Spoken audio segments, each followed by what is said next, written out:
My name is Rémi, by the way. I'm a product manager at Qonto. And so tonight I'll be your host for this product stories that is about product discovery. And for that, we are very lucky to welcome two amazing guests tonight. And without further ado, I will let them present themselves. Hey everyone, thank you Rémi for hosting us tonight. Very happy to meet you all. I'm Roxane, coming from the south of France, very, very small city, close to Marseille, but very weird for me to see a bunch of people in the same room, real life, not usual for me in the countryside. So happy to meet you all.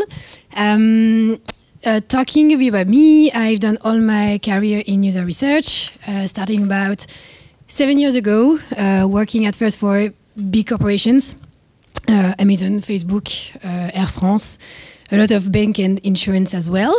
I have a former colleague here. Good to see you. And after some time spent working with Big Corpo, I decided to go explore a type of company I didn't knew at all at this moment, talking about the startups and scale-ups. So I went freelance and I worked for several months with Swile. Pretty cool year with them. A lot with Itch as well, Agicap a bit. And then I met my co-founder, Axel, about 2 years ago. And we decided to launch Panash. So I'm now the co-founder of Panash for 2 years. And our mission at Panash is to put product teams in flow. And by that, I mean providing them the right skills for them to explore their daily job, being good product people. So yeah, we have like several training, coaching programs, and product discovery is part of that. So happy to meet you all, and thanks again for hosting us. Yes. Thank you. So Amélie, nice to meet you also. I'm not coming from the user research world, actually. I'm coming from more consulting world, working on project management to actually create new products, but for, let's say, nuclear plants, I have to say, for you to picture. So actually I'm coming from the world where we did not use some user-centered approach. And actually I discovered the user-centered approach like 8 or 7 years ago. And since then, of course, I'm passionate about it. I'm now head of user research at Doctolib. We are 16 now user researchers on 3 countries, so France, Germany, and Italy. And the challenge that I have today as a head of user research is more to structure the team and to scale actually the practice user research to go to bring more value in the company with the same team size, let's say. And former to that, I was head of user research at Deezer. With the challenge was quite different because I had a team of 3 people based in Paris, but for global users also. Happy to be here with you. Cool. Yeah, welcome to the few that came a bit late. So we'll have now about 40 minutes of discussion. After that, will be a 15-minute Q&A. And then we will enjoy some drinks and foods to continue the discussion. Okay, so let's kick it in with the first question. So first obvious question, what does product discovery means to you? And why is it so important? Thank you. So to me, product discovery is really a process to help product people make more informed decisions, to gain confidence in the decision making, to de-risk the decisions to be made. An analogy I like to use is the one of the jungle. So you can just picture the way we build products and all the opportunities we can have building this product as a huge jungle. There is a lot of different paths you can go through. There is different opportunities, good ones, bad ones, riskiest ones. And I think discovery is kind of finding the most efficient path to go from point A to point B and making sure that you mapped out the field, making sure you have in mind the different risks and that your objective and the where you need to go is clear. So yeah, for me it's something around making your work more efficient by de-risking and risking the field before building the product. Yeah, I will say mostly the same thing, but in a different way, let's say. That actually product discovery, allows us to take time and to focus on the problem space. Really, before jumping directly into the solution, we take this time to explore it and to investigate all the dimensions of the problem, because this way it enables us to understand very well the problem. Who are the users? Who would be the users? What is their lives? Are their desires and motivations? What are their workarounds today? Are they motivated to solve this problem or not? Knowing all that, actually it helps us to gain more confidence to find the right solution. So it really helps us to design the right solutions. And also, maybe in addition to that, I would say that since my experience at Doctolib, this is actually quite new. I differentiate now 2 levels of discovery. And the first one would be about exploring and identifying the right opportunity. And the second one would be more when we have an opportunity identified in a narrow, problem frame. We explore the problem and define clearly this problem. And why today I actually differentiate those 2 levels of discovery is because at Doctolib, the user research is owning actually the problem discovery and not the opportunity identification. So that's why actually it made sense to differentiate, to have different roles and responsibilities. It's cool. Can you explain maybe like who are the ones in your company owning the opportunity discovery then? Good question, Roxane. Thank you. So yes, actually, it is mostly what we can call strategic teams or go-to-market teams who are owning the opportunities identification. And then when this opportunity is identified, we jump in with the product management, sometimes also directly with the designers. It will depend of the project, the context, and everything. And I think it's cool to bring that on the discussion now, because when we talk about discovery, there is different words that are used, and we don't all speak the same language, and that's fine, no problem with that. You can hear tonight and in your companies, in your experience, problem discovery, opportunity discovery, solution discovery, generative research. Sometimes it means the same thing. So yeah, cool to verbalize that. So at Doctolib, problem and opportunity discovery are slightly different.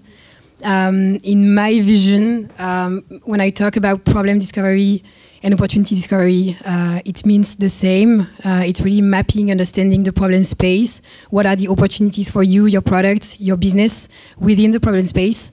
And then you can also explore more the solution space, using discovery in the solution space as well, to evaluate the best potential for your solutions. So yeah, there is different words here, and happy to answer your questions if you have some. Then. Yeah, but you're right. Like at Doctolib, actually exploring the solution, the concept is actually part of the solution space and not about the discovery. So different definition. Yeah. Okay, so different words, but same spirit. Roxane, you mentioned earlier that to you, product discovery is a bit like going into the jungle, but I mean, jungle is not safe, so you need to be well prepared. So my question would be, from someone that want to start to put in place this product discovery practice, do you have maybe some advice, and do we have some previous experience that you could share? I mean, and same question for Amélie. You want me to start with this one? Yep, okay, cool. Yes, for sure, I have some advices. And I have some advices because I've done a lot of mistakes in my previous experience, so happy to share. My first advice for someone who would like to implement a discovery process, a discovery practice within the company, would be to start small. And when I say small, I say very small. Again, another analogy, I like to do that, sorry, but we've all been there after the Christmas break. We want to be fitter, to lose some weight, and we go to the gym. And we decide to go to the gym 2 hours a day for a month. And after a month, we are frustrated, exhausted. We don't see any results because it's just been a month. So we decide to quit going to the gym. And we stop going to the gym until the next period, so the next Christmas break. And I see a lot of companies, a lot of teams doing the same. They want to implement like a huge, beautiful product discovery practice. Could be by the book. We all know the Teresa Torres books, Continuous Discovery Practice. I mean, it's great if you have the team, the skills to implement that practice right now, but it's often not the case, and that's normal. So my advice is to start small and to build your discovery muscle as you could build it at the gym. Just be aware of your maturity level, your expertise, the time you can allocate to the discovery in your week as well. So my advice would be to just observe what you have in-house, who are the persons in the company that are doing discovery actually on a daily basis. You have people, pre-sales, sales team, customer success teams. They talk to users daily, try to talk with them maybe. And yeah, just be aware that you will not transform your company culture and your product organization from just in a day. So start small. And second advice would be to very adapt to the maturity stage of your company. And here, the example I can share, back to when I was working with Swile, I arrived to the team when like the product team was very small at this moment again. It was just me, 2 product designers, a bunch of techs, and for sure Loïc Soubéran, CEO, and he was kind of the head of product CPO at this moment as well. And I arrived there and wanted to show Swile what good discovery was, and I wanted them to be in a mode of doing good and perfect discovery, and I was completely wrong. I mean, it's not that way that you find success and you find allies in the company. So yeah, it was hard for the first weeks, and then I started to do discovery with the stakeholders, with Loïc, trying to acknowledge what was their main risks they wanted us to unlock thanks to discovery. And adapting the way I was doing discovery to Swile and to the company was the most important thing, and I didn't have to teach them what good discovery was looking like. So yeah, start small and adapt your practice to the maturity of the organization. I would add to that, after the first question we had, that you need to align in your company on what is discovery, and actually to align on the goal, to set a very clear goal for your company. To be able to have the buy-in of your stakeholders, of your managers, whatever, to actually have a very clear goal. So this is discovery. This is what we're going to achieve with that. And in addition to Roxane, my second advice to what you were saying, my second advice is that actually you need to plan also the hidden part of discovery.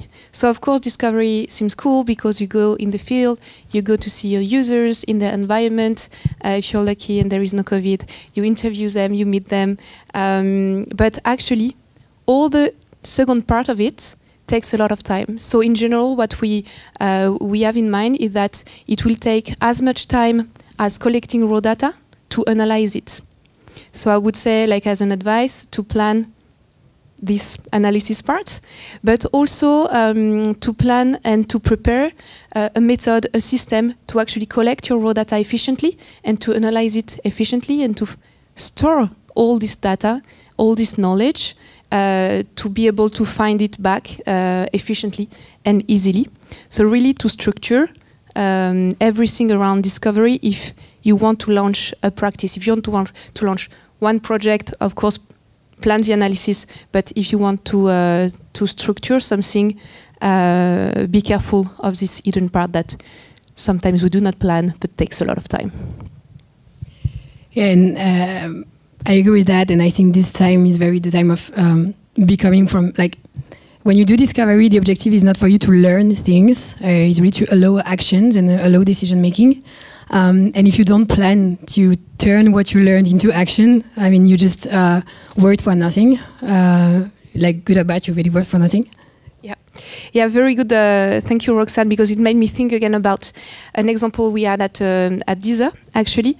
You know, I planned a huge discovery, a very global discovery, actually, you know, in the, let's say, initiative part, like to uncover some new initiatives, new opportunities. And you know, with the results, I was like so passionate and was like, oh, but look, like how everything we discovered, all the insight, everything is new. We're gonna make like so many things out of that.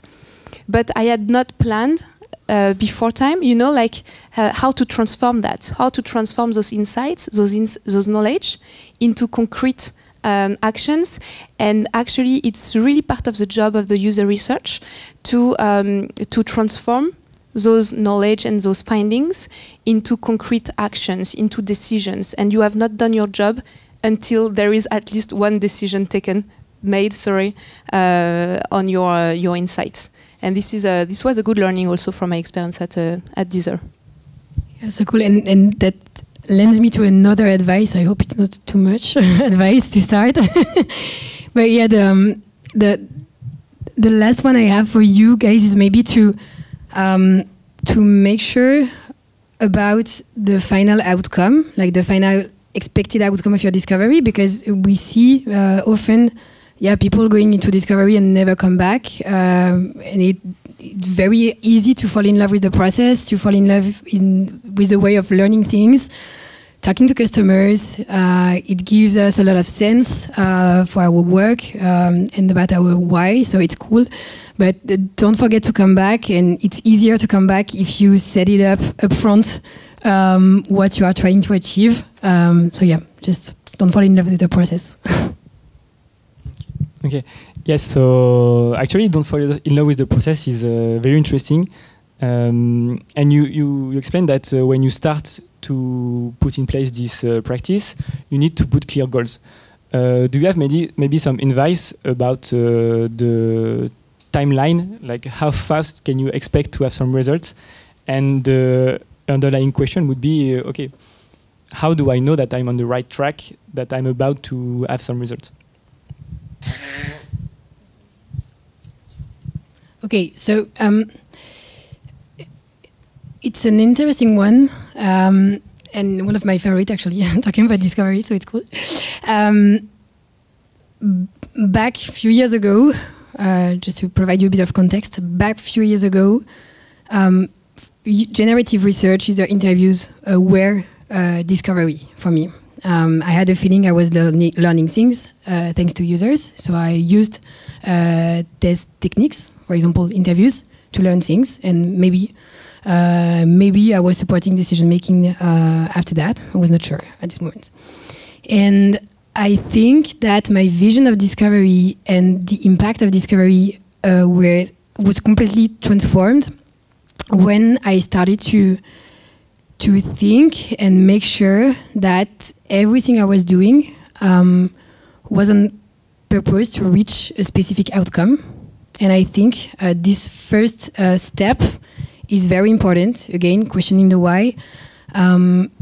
We are all working in companies. As a company, we all want to reach a specific goal. Maybe it's, earning more money, etc. And you have to be clear on what is this outcome, what is your impact and the impact of your team about this outcome, and what are the discovery initiatives you have to run in order to de-risk or to support this outcome. And spending time and effort in the way you will understand the outcome, the why you are doing the things, the why you are doing your discovery, is for me the most important thing. There is a lot of discovery actually where when you frame the outcome, you frame the discovery, you map out all the things you already know about what you want to learn, you map out the hypotheses, you measure the risks of your hypothesis. Sometimes, and not say often, the discovery can just stop there. Often we just observe that we don't need to do discovery because there is a lot of things in house, because we just need it to have this space for discussions with the teams, stakeholders, etc. So don't skip this part. Like framing outcome and framing your discovery for me is like the most important thing to start with. Yes, because we have several, like there are a lot of articles, several people actually saying like, how many users should I meet, you know, to be sure that I will reach my my goal and I will be sure to have the full picture and that my discovery is gonna be a success. I don't think that there is a secret recipe for that, and that we should rely on the number of participants, of the number of methods, of the number of, I don't know, country we're going, whatever. But exactly as you were saying, that actually, if you have a clear goal, you will know when you have the answers to your question. If you want to inform a decision, do you have enough evidence to unrisk this decision or not? If you want to verify if there is an opportunity, like you should know at one point. And maybe one quick tip to that is also when you start identifying some patterns, you know that you're coming closer to something, and you need to verify, of course, if your panel was representative with the first interviews, if you do not miss like a blind spot or something. But if you start seeing some patterns, you can see that you are on the good track. If you're not seeing any patterns, I don't know, like it can happen at one point. You know, you're running 20 interviews, no patterns. You're kind of desperate. It may be also because your goal is not clear, or because maybe your interview guide is not precise enough, so you should rework all your goals or all the research material you have, the panel decision and so on, to reach out any patterns. Does that answer the question? Yes. Okay. If I remember correctly, one of your talk at Friends of Figma, Amélie, you shared that in order to scale the user research team, you actually needed to empower other teams to do user research. So it's really like a team effort, team sport. So you need to be able to help users to be on board. So if someone is in your company is starting a new piece of research, what advice would you give to them? And also, is there some method maybe that you can share? Yes. So yeah, thank you for bringing the topic of scale. Just as a disclaimer, the scope that we scale at Doctolib is on the evaluative part, on the solutions, what we call, sorry, the solution space.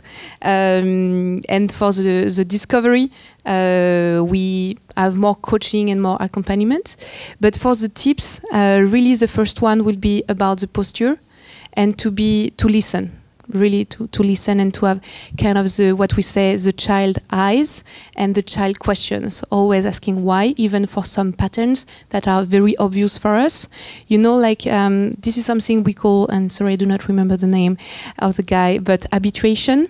And the best example of habituation is that now when you have some apples from the supermarket or the market, you have sometimes a sticker on it, and we're not even bothered anymore, you know, to take it off, because we are used to that. It's part of our life. But honestly, it's not cool. So it's just habituation. So we need to have the children's eyes and to question everything and to listen, to be in this posture, really. And then if you want to go to another one, I will jump in, Roxane. Yeah, I just wonder how many of you guys are user researchers? You can just raise your hand. Okay, it's cool. And then, okay, I wanted to see that. So the point here is to say that, like, research teams will never ever scale as fast as product teams. Will never reach like the ratio. I don't know, like 1 PM one researcher or 1 PM one product designer, one researcher. That's life. Cool, not cool. We don't care. It's just life. So. In my opinion, that's not just my opinion, I'm sure you kind of agree, but some of us researchers can just think the same, the different. But in my opinion, our role and responsibility as researchers is to help others, and by that I mean other people doing research, to have the good ecosystem, the good tools, the good tips to be autonomous and to generate value when they go on the field, when they do interview, when they work with data analysts, etc. So I think we are more coaches. We are more there to provide them support than doing the research ourselves, because we will never be the right number to do research, and we will never be able to research everything. So yeah, the scaling question is very important, and I very think that in the years to come, researchers will be coaches, and will very interesting to learn from you guys, researchers, if you are doing research, if you are going on the field, or if you support your teammates to do it. But yeah, that was my thing. If you want to have something, no, cool. Okay. So, and once we are all set, I know what is my objective, what I want to find. Now it's time also to take action. Do we have maybe some frameworks and methodologies that for the whole range of product discovery that you use at your company, and you can share maybe with people here?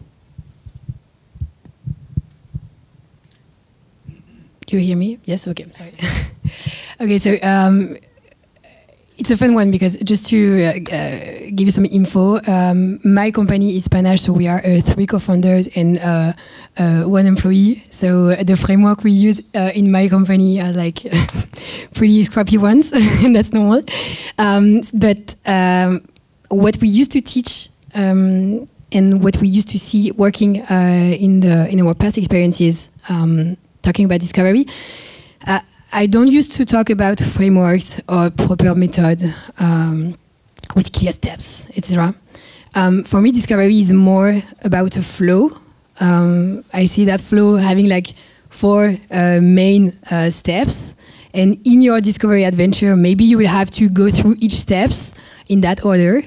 Maybe you will have to jump directly on step 4, and that 4 steps for me are making clear on the outcome. I was talking about that just before. Making clear about what is the main objective of your business, and what is the main objective of you and your team to support that business objective. So first step, making clear on that. If you are not clear on that, stop everything. Don't go in discovery. Spend some time with your stakeholders. Make that clear. Second step is about the target audience. So what are your customers, like the most valuable customers, to support this outcome? Do you have a clear idea on the hot target profiles, colder target profiles to support this outcome? If you're not clear on that, go on discovery. It will be maybe like very exploratory. Maybe you'll have to map out the different type of customers you can have, and the one you will have to focus on to support your outcome. Third step, maybe you have a clear vision on your target audience. So what are the different opportunities you can pursue to support the outcome again? If it's clear, cool, you can jump on step 4. If it's not clear, go on discovery and discover what is the opportunity space, what are your target customers' needs, pain points, etc. and map out the opportunities. And last is about what is the most potential solution to deliver the outcome. So again, if you have a very clear vision on that, that's cool. It just means that you don't need any discovery. If you don't, it's the moment to test and test early. So here we can talk about like concept testing or A/B test or landing page testing, etc. So yeah, for me it's more a flow, and just check box every time. Like, do I have the right level of confidence to jump on the next step? And if I don't, fine. So I have to stay there a bit and find some information. That's for me. And At Doctolib, we don't have such a clear framework, actually, but we adapt each time on the problem space discovery project we have. So again, like just as a reminder, we jump in the problem space discovery when an opportunity is identified. So if the opportunity, for example, is a need that we already identified, we're going to set up like a different, like a set of methods. If it can be also the opportunity, you know, like directly a solution. So here it's going to be a bit more like digging and understanding what is the need behind the solution you put in the roadmap. But it could be also something that is very like a business criteria, a business challenge, and we need to add this to the product or to the experience to have a new contract or to have, you know, like this new client, very important client. And so here, you know, like the context, the business context, the product context and the need context is very different, and we're going to adapt. But the framework question is very interesting for us because, as you mentioned, our goal and our challenge is to scale the team, and so to create as much frameworks and to standardize, if we can, our methods to go faster and to bring more value. And something I could add here, not about frameworks, maybe more methods, is about like the discovery toolbox. What I suggest you is very to go with a short and sharp discovery toolbox. Try something, like for example, try a way to frame your discovery, master this tool and use this tool, and then try to adapt. If you want to go with user interviews, find a way to do your user interviews, create a guide, like a template guide, and use it. And try not to multiply the different ways you can do discovery. Just try to build your own toolbox, your own and the one of your team, and start with this one, and then try to scale it. But yeah, again, start small, sorry. Okay. It's interesting you have talk about like 4 steps in the flow that are different but all needs some effort. Based on your experience, which step seems to be the more complicated and the one with the most friction? For me, there is 2. the start and the end. Framing outcomes is very hard. Like for everybody, like when you try actually to question yourself and to question the stakeholders on, I mean, the business objective is pretty easy to catch normally. Like you have, I don't know, like the quarterly meeting, etc. So you can have this one, making clear on what is expected from your team concretely to reach this outcome. Like it's not that easy. Like by the book is easy, but in the real life it's not that easy. So spending time questioning stakeholders, that's not easy. You have to create something like, you have to create a place for the right level of conversations. So I think it's hard. So the first step is very hard, can take time.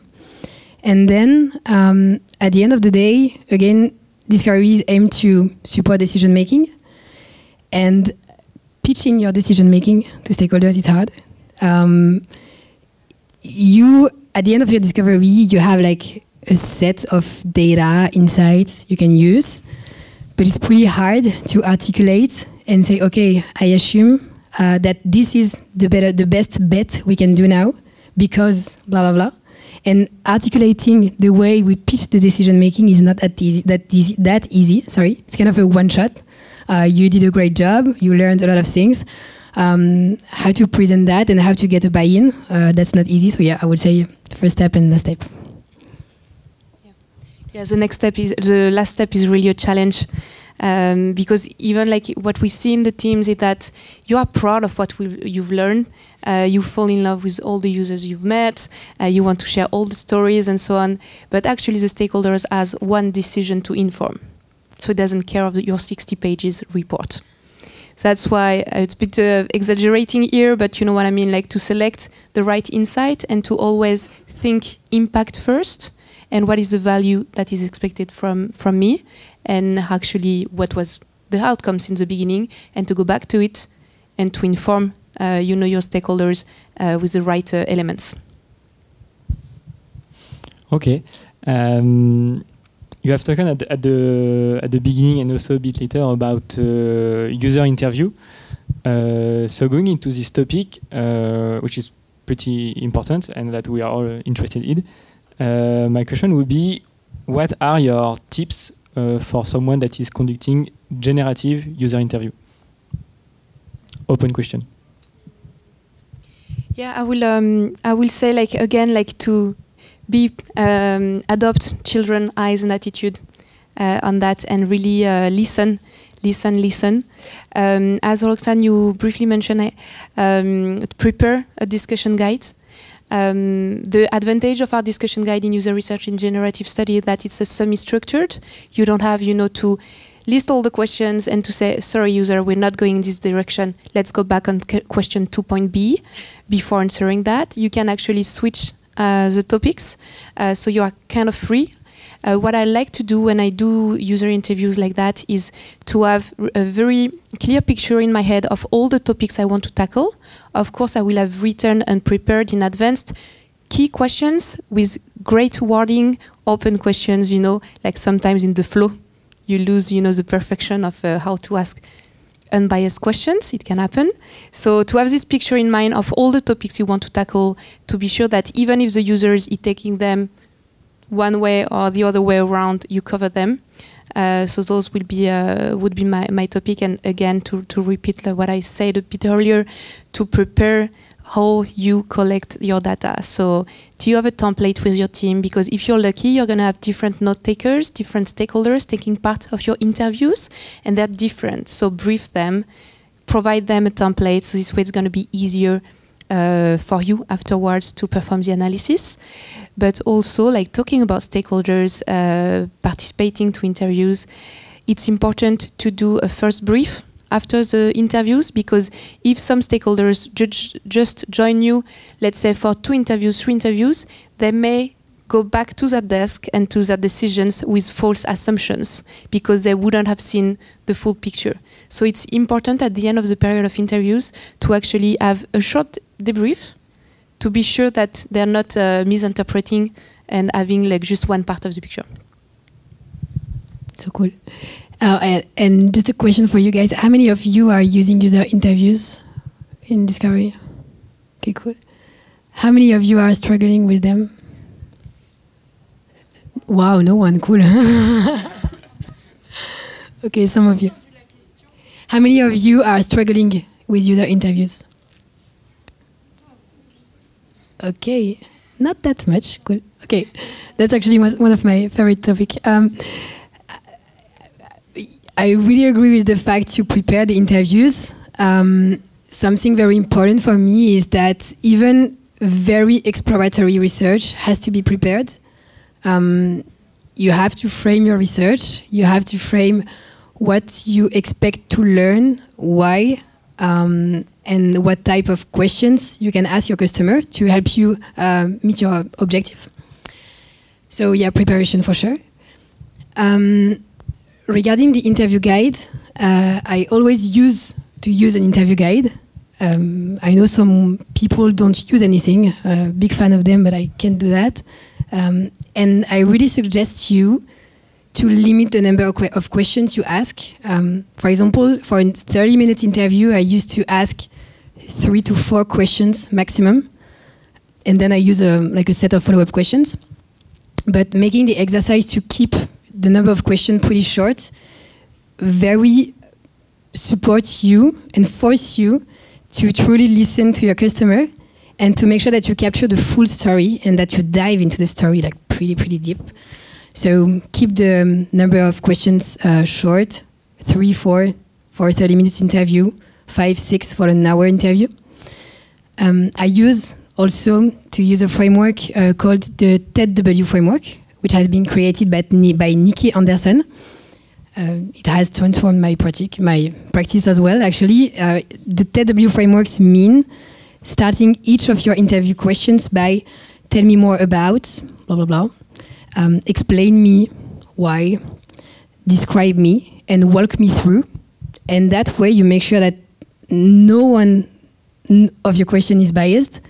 And it's that open that you will just follow up then and have a full story, capture a full story.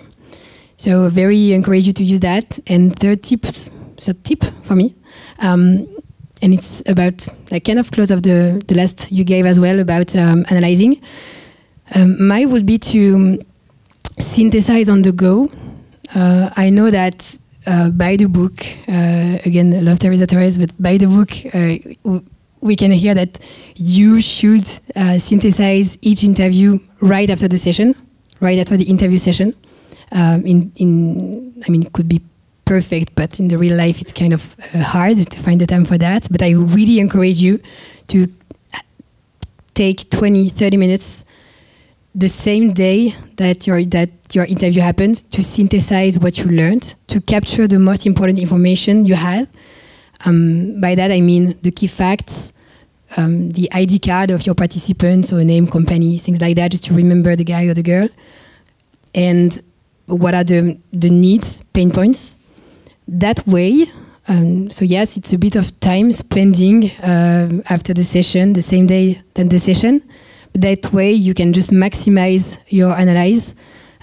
We used to coach a team in a French scale-up, and they used to spend, I think it was like around 8 days to analyze and find the good action plan after a discovery of like 10 interviews plus data. And they reduced this time by 2 or 3 using the interview snapshot, so the facts of synthesizing on the go. So very encourage you to synthesize, not analyze, but synthesize every interview on the go. Yeah. Maybe I could add, like, it's not only about interviews, but the framework that you use from Nikki Anderson, it's good to always ask, even if you're remote, you know, to ask, like, can you show me? Maybe, like, depending of your topic, of course. If you are in the field, in the environment of usage, it's way easier. But sometimes you will have the feeling to, sorry to translate a French expression, turning around something, like a topic, let's say, and to ask like several times the same question in different order, but it doesn't matter because you need actually to explore from different angles. And if you think that your user is bothered, like explain that you're a user researcher and this is how you work. But actually, yes, the main goal of that is to highlight and to identify some discrepancies, because with interviews, it's attitudinal data. And sometimes, you know, like if you ask like, but how easy is it for you to blah, blah, blah, they're going to say, super easy, can you show me? And you, an example of electrical vehicle setup, you know, the guy was coming back home with the parking, but he couldn't park his car in the parking. No. But it was easy to park because, you know, he had a setup to actually plug everything, but he had to do a handmade thing to block the door of the parking and so on. Like, it was a nightmare every day. Like, from my point of view, every night he was parking the car outside of his parking. And he say, yes, it's very easy. And when you see the setup, you're like, okay, let's say it's easy, but you understand better all the dimensions. But if you would just have, you know, ask the question without thinking, without asking to show, it would have led to a false assumption. Go ahead. Yeah, thank you. And I have actually another tip on this one. The fact of recreating the scene on what we share to you is so important for me. It happened a lot in my interviews, and I know it happened a lot for a lot of people. Sometimes we leave the room or we leave the Google Meet or whatever, and we have doubt. We are not sure. We assume that we understood something, but we are not sure. Let's see with the other ones. Do your best not to leave that. You have to act as an inspector. You have to make sure you can almost picture the scene, and you have all the details to recreate the scene. And if you don't have all the details, it's your job during the interview to ask for them.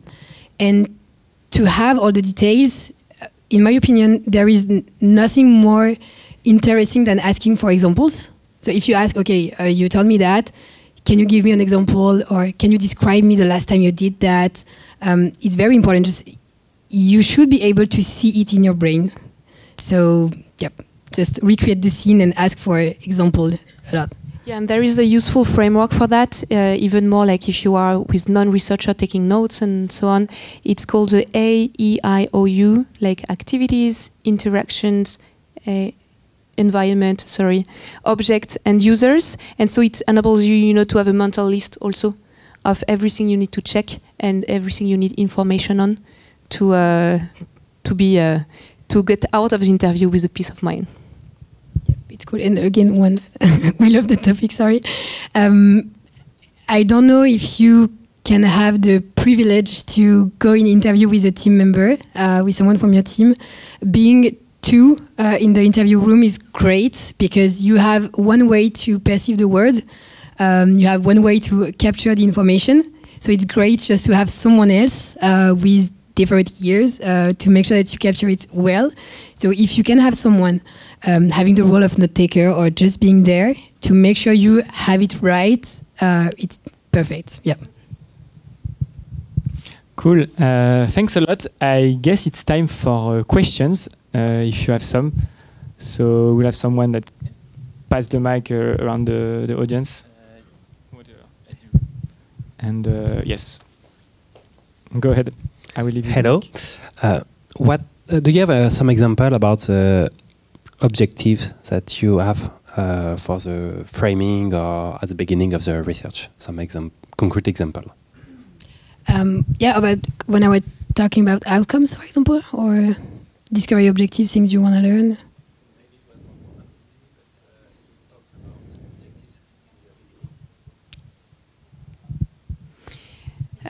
Like to have to set a concrete goal. Yeah. Yeah. So it means like actually what Roxane was also mentioning, but it means that is it a decision you want to inform? Is it an opportunity you want to identify? Do you want to check that this opportunity is valid or not? Do you want to explore specific needs, and which need do you need to tackle first? Do you need to prioritize? You can also check like yes, this is mostly it, but it's also to understand how to build a specific solution to answer a problem. So to really investigate a specific problem, a specific pain, and gather the most insight to make the solution finding easier. Did I answer your question? Okay. Can we go a bit deeper in the question? Sorry, thank you. It's a bit difficult for me to understand precisely what is an objective. So I understand what is a decision, etc. But what are you creating? Is it a sentence? So we have to understand more about park electric cars, or is it we have to understand if there is any percentage of things like that?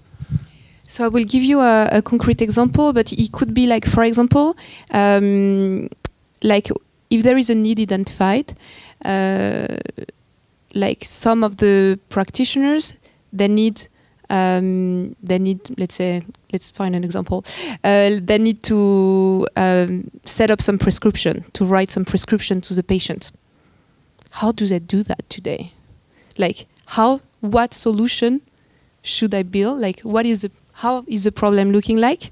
And so the goal is to build a solution that will answer this problem. So first, you need to explore the problem, all its dimensions, but with a concrete need. If the opportunity is more like I need to have more money for this type of population, I hope you will never have this kind of opportunity. By the way, you can actually re-question on this, what are the specific needs of this targeted population? And this is how you transform actually and set up as a goal. Better? Yes. Okay, I had another example if you wanted to, but okay. Quick one. We can imagine that we all work at Slack. We are maybe all Slack users. So maybe the company goal for the quarter is to increase annual recurrent revenue by, I don't know, like 25%. Let's say that. And we all work in the team working on onboarding on Slack, okay? And there is an opportunity for us to increase the conversion rate from the free user accounts to the paid user accounts. We see there is maybe something to work on that. We can do that. So our target audience is the buyers in the company who are using Slack. Maybe the buyers, the potential buyers that will pay for the paid plan, you see. So we have to talk to them. And one of the objectives of our discovery could be to understand their motivation to use Slack, or maybe the barriers for them not to subscribe to a paid plan. This is an objective of our discovery. Understand the motivation and the barriers. And we want to have an impact on the outcome, which is increasing the conversion rate. Clear? Cool. My question is more on the decision-making part. After the product discovery work, how you made the decision? What stakeholder you involve? Is it product management or also maybe the sales or executive team? What is the process overall? Cool, thank you. You want me to go with this one? Okay, cool. Love this question, and the answer it depends. It depends on the thing you are working on. As a user researcher, so maybe you'd be better for this one, but as a user researcher, your decision makers are, for example, the product managers who need to take an action on the product. So you should and you could support that decision and take that decision with the PM.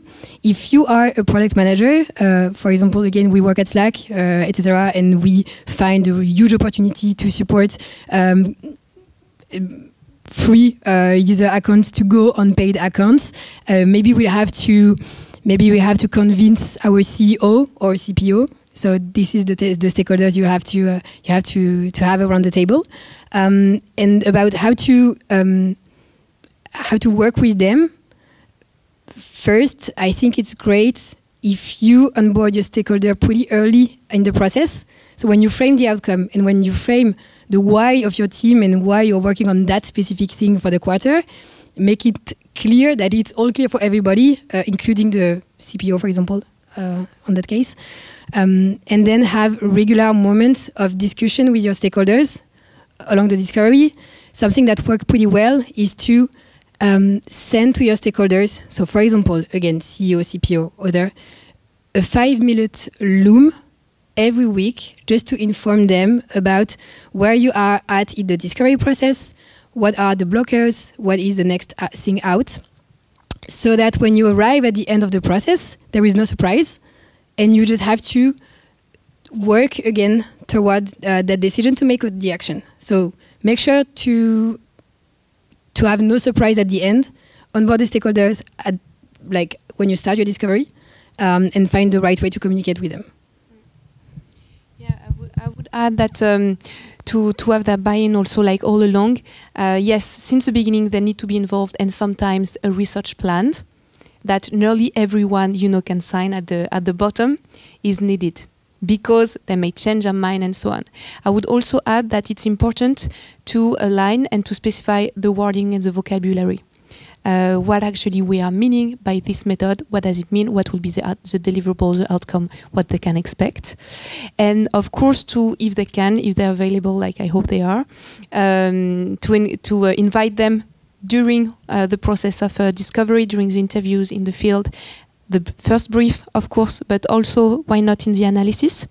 And then because you have understood very well the goal and the decision they want to inform or whatever, you actually select with them maybe the best piece of insights you want to share.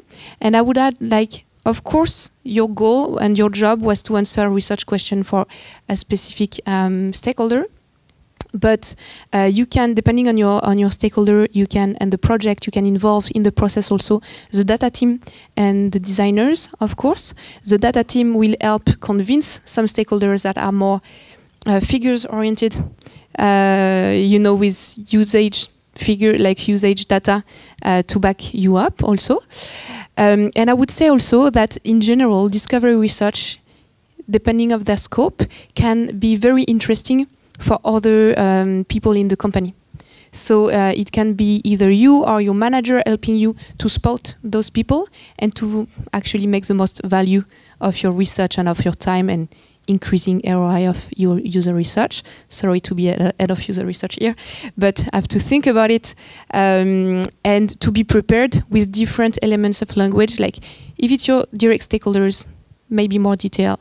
If you meet the CPO in the elevator, be prepared to actually share 2 sentences of conclusions to convince that you created value and that it was an amazing project. Hello. And maybe Hello. yes. Just to add on this one, something that is also key when you work on research is to accomplish an objective. So it's to make some decision, and then when you bring this decision, often it's about how to craft something, and then it's interesting to see when you do it, you need to onboard the tech team to do it, and it's also so as product manager, it's super helpful to have some really feedbacks from the user to back the decision with the research. So then it's way easier to onboard the tech team, and and they are eager for that, to have some feedbacks from users because they don't often have the chance to have it. So using that to onboard the tech team is actually a really powerful tool, and it will help you in your future. Hi. Do you have any tips on building a repository that is efficient but without a huge budget? How many hours do you have? Okay, a quick answer from me, but happy to discuss that with you after, would be to do your discovery in-house before looking for your tool. Okay, good night. Okay. So I don't see you anymore, but you're here. Okay. Yeah, do a discovery. Like map out who are the persons within the company that will build and work on insights. Who are the persons in the company that will consume and eat your insights? How do they want to use the tool on a daily basis? What are the key problems your tool is supposed to solve for your team? Actually, you have to perceive this tool as a B2E tool. It's a business to employee tool. You see, and the employees are the users. So do your discovery, map out who needs it, what it should be useful for, and then see what is existing in the market as tools to try it, and try it with an MVP. Use it at first with very important things, and then try to improve it. But yeah, start with an MVP as well. Yeah, and I would add that before choosing the perfect tool you will have corresponding to all the criteria and the needs of your company, start with a cheap solution like Notion, Airtable, whatever. But start with that, and so this way it's going to be way easier for you to collect all the requirements you would list to find the best tool. But it can be, if you start be pragmatic and find an easy solution. Thank you for sharing your talks. Regarding tools, you both mentioned that it takes a lot of time. It requires a lot of time to do all the analysis and to do some sort of repository that is clear. Have you used ChatGPT to help you on that? And was it worthwhile? And do you see any use cases from ChatGPT to Dovetail, for example? Do you see any kind of? It's a funny one because I actually used it for that 3 days ago. Because what we do at Panash for our company is kind of scrappy. We don't run user interviews for the sake of it. We use all the moments we have with our buyers, potential buyers, etc., to as sources of insights. And I took 10 of them, and I put them on ChatGPT, and I was, hey, can you synthesize the top 3 learnings of that conversations? And it worked pretty well, actually. So, I mean, just try it, but nothing else to say for the moment. Just started for the first time now. I know there is some tools. Wondering if someone from the team working on that is not here today. She's here. Yeah. So yeah, she's working on a tool to integrate IA to synthesize feedback and learnings from interviews. So we should talk to her after that. She's really the best, better than me. No, and I've not tried, and I need to check with the team actually if they tried. Good question. Hello, thank you for your workshop. I had a question about product ops, like basically how you structure the hypothesis testing. Like what are the steps? Like could you walk us through the steps that you have in your company, like starting from the hypothesis or the metric you want to change until also maybe the mock-up testing, because you have this ideation path where you just research for information, but at some point you also want to test the mock-ups. So I'd like to see this, like the path that you take. Thanks.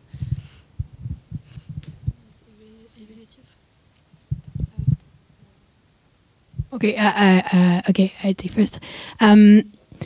So here we are both talking about mapping the different solutions, the different potential, the best potential solutions. The flow we used to use is when you arrive at this moment of your discovery is when you made the bet to go on that specific opportunity. You made the bet that I don't know. Again, let's take the example of Slack. If we want to increase the conversion rate by X% from free to pro accounts, maybe one of the opportunity is that we have some users wishing that there is more human interaction on Slack, and this is the one opportunity we decided to pursue. Here you can work on how might we create a more humanized Slack, and you can then brainstorm. We used to use brainstorming a lot with your team. You can have like 3 steps brainstorming, like silence brainstorming, etc.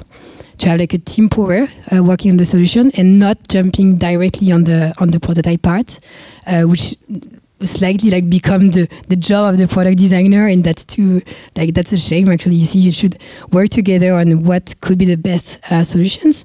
You can work on benchmarking, etc. again, and then before jumping into the prototype part, what I suggest is maybe to test very, very earlier than having a prototype. For example, at Etsy, we work with Brian, who led the user research at Etsy, for example, and the type of test they built at the moment was just having a value proposition on the paper and having conversations with users with this value proposition. And this was the test of the concept, you see, not talking about prototype, etc. So test early, de-risk the solution, and then move to the prototype and test on the prototype. Hope that helps. I would add that it's good to have an iterative model. I know it's like kind of by the book, but it's difficult to put in place, to implement, but it's very key to actually be able to test at different levels your concept, your idea, and then the prototype and so on, but to test several times, to allow yourself to test several times your prototype. What we did at Deezer, because it was working well in this environment, is actually to plan monthly usability tests. You know, we had, of course, to prepare a bit in advance to know what we're going to test, to be sure we have the good person in the room and to target the participant efficiently. But it also, you know, kind of forced the team to move forward in the process, in the ideation, and even like at the end, if it's not well-defined and high-fidelity prototype, it does not matter. But at least you test something because you have users like ringing in the bell. So it was a good practice also. Did it answer the question? Okay.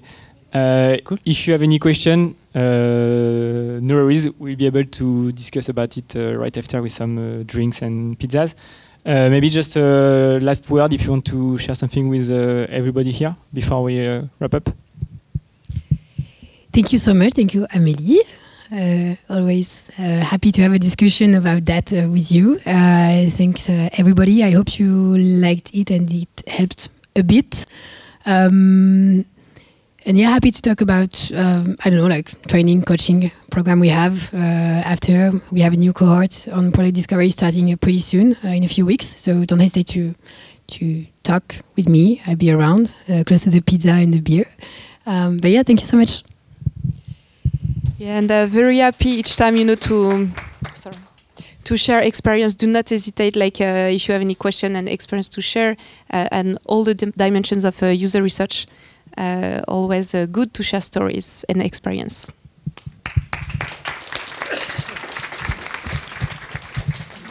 And just for a sneak peek, next event will be about product delivery this time. Thanks a lot, everyone. And the food and drinks is right beside you. So thank you, everyone, again, and see you next time.